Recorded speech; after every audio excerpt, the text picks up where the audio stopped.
Hi folks, welcome back to Physics with Captain Rod, making this one to help you out with number 27 on your homework. So here in number 27, we got this biker moving up the hill at 2 meters per second. Doesn't say anything about acceleration or anything like that. So I think we can presume she's biking up this hill at a constant speed. All right, so it says, what is the average power output of the cyclist if the combined mass is 100 kilograms? All right.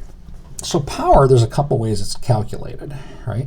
It's equal to work over time, that's one way. Work over delta T, the work done on a system divided by the time. Or you can also say it's equal to the change in energy over change in time.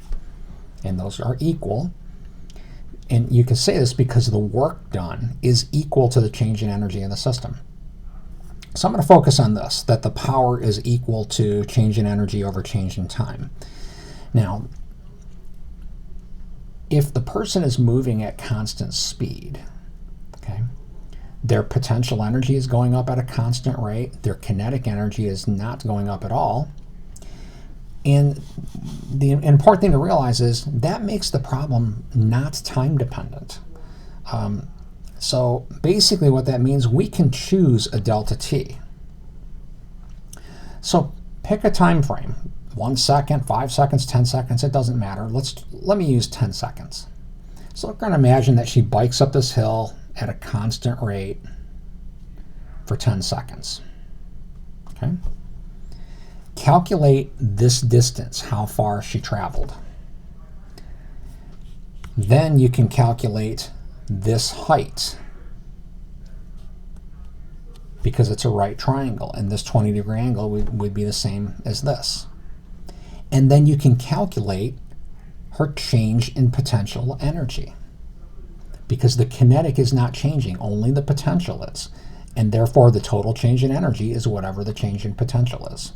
Divide that by the time, and out will come a number, and that number will be in joules per second, or that's what a watt is. Now, you'll probably get a very, very large number. Well, a watt is a very small unit of power, is why. So don't be surprised if you get something, oh, I think you should get something bigger than 500, but less than 1100 watts, just to give you a clue. All right, and then convert it to horsepower using the conversion factor. 746 watts is equal to 1 horsepower. So that should get you through A. Again, in this problem, you can choose anything you want for the delta T. You can use 10 seconds.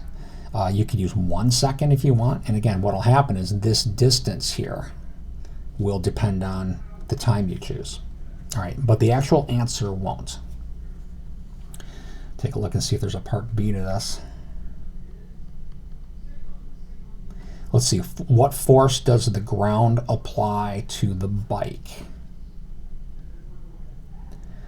All right, well, I got my picture kind of muddled up. Let me use a color here. We'll use green for force vectors here. All right, so the frictional force vector is going to go this way in our picture. Okay, and then the mg goes straight down. Right? And then the normal, put that in there. I don't want to spoil all your fun. All right, to answer that question, it says something about biker and the ground. It's talking about the frictional force and the normal force. So go ahead and try to find those once you get your free body done, and then find the frictional force and the normal independently. And when you give your answer, the frictional force is up the incline, again, because this says applied to the bike, and then the normal force, when you give your answer, that makes a right angle to the incline.